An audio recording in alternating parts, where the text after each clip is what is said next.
Hi, my name is Dr. Glenn Fink, and I'm the author of the new book that's coming out this fall, The Gospel, God's Great Undoing. It's the story about how you are part of God's grand drama and creation, and all the things that are happening there. You're part of this story.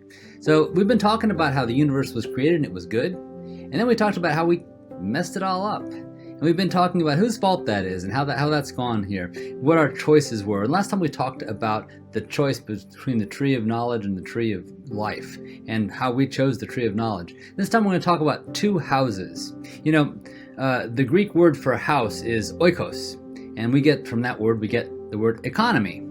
So we have two economies. There's two ways of being. It's two sets of house rules that we live under. The first one is God's house, okay? When we're under God's house, then we are under his authority, and that brings us safety.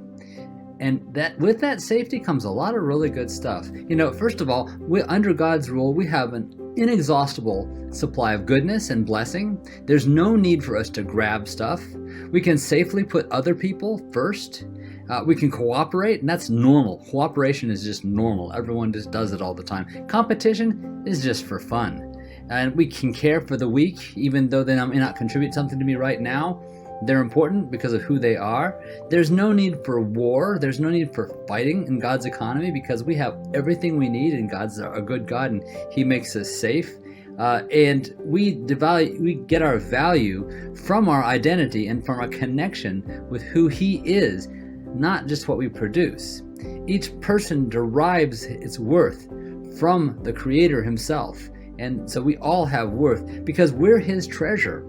And because we're his treasure, we're able to participate in commerce. We're able to exchange. Now, this pie, people talk about having a pie and a little piece of the pie. Everyone gets my piece of the pie. Well, in God's economy, the pie is always growing. More opportunities always coming because more people are producing more things and more good results. So that's the way it is in God's economy.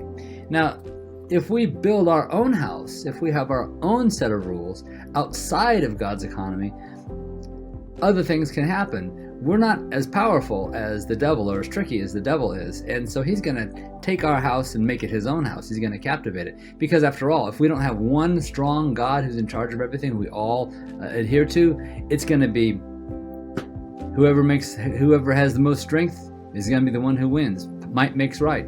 He who has the gold makes the rules. And what it looks like in that house, that chaos house, the chaos economy is what I'm going to call it. You no longer have an inexhaustible source of blessing and goodness. You have a limited supply. I remember when I went to Mexico and we were told, do not give a child a gift unless you're going to give every child at the orphanage a gift, because they believe that there's a limited supply of goodness, and any goodness he gets, I'm not going to get. And so they were all in competition. They had this need to grab, I want this, I want that, I got to get my own thing. They couldn't put anybody else first. They had to be first. Each person had to be first.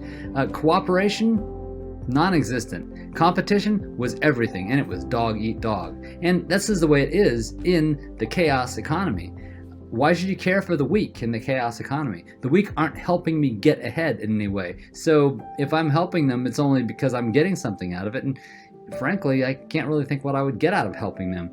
And because we have no need to care for, we have no desire to care for them, there's war and fighting, and we don't really care about the casualties. Oh, we say, yeah, the casualties are bad, but if it's a choice between me going under the bus and you going under the bus, well, sorry about you, And each person, then, we don't derive our value from our identity.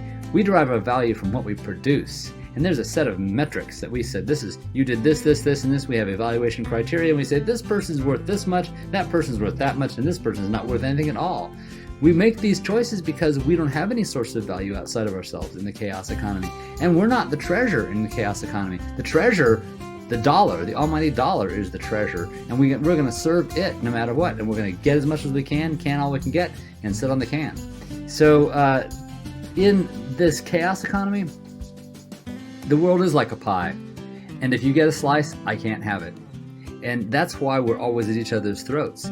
The result is we are overpowered by the devil's kingdom because he's the strongest. And in the chaos economy, might makes right. So which economy would you like to live under? If we don't submit to God, and we don't have his rule, then we're not going to experience the goodness of his of pleasure of working underneath him and living underneath him. We're not going to find freedom. In fact, if we decide to build our own house because we want to be free, the problem is somebody else has always got a bigger house. Somebody else has always got a bigger army. Somebody else has always got a stronger capability or whatever. And the worst of all, the devil's going to win in the end on that one. So we have got to decide, are we going to follow God's house, even though it means submission to him and enjoy the benefits, or are we going to try our own thing and get wiped out? So I want you to know that knowledge is power. And next time we're going to talk about how knowledge can become dangerous dogma. Thank you very much for listening, and keep on lookout for the book coming out this fall. God bless you. Please like and subscribe to this channel. Share the video. I'd like to get a lot of other people to know what's going on and how the gospel has a big drama that you're a part of and every person's a part of. Thanks, and God bless you. Did you enjoy the video? Do you agree with the ideas that I've set forth here? Do you have any thoughts you'd like to share with me? Please write below in the comments. I'd love to see what you have to say and start a conversation. Thank you very much.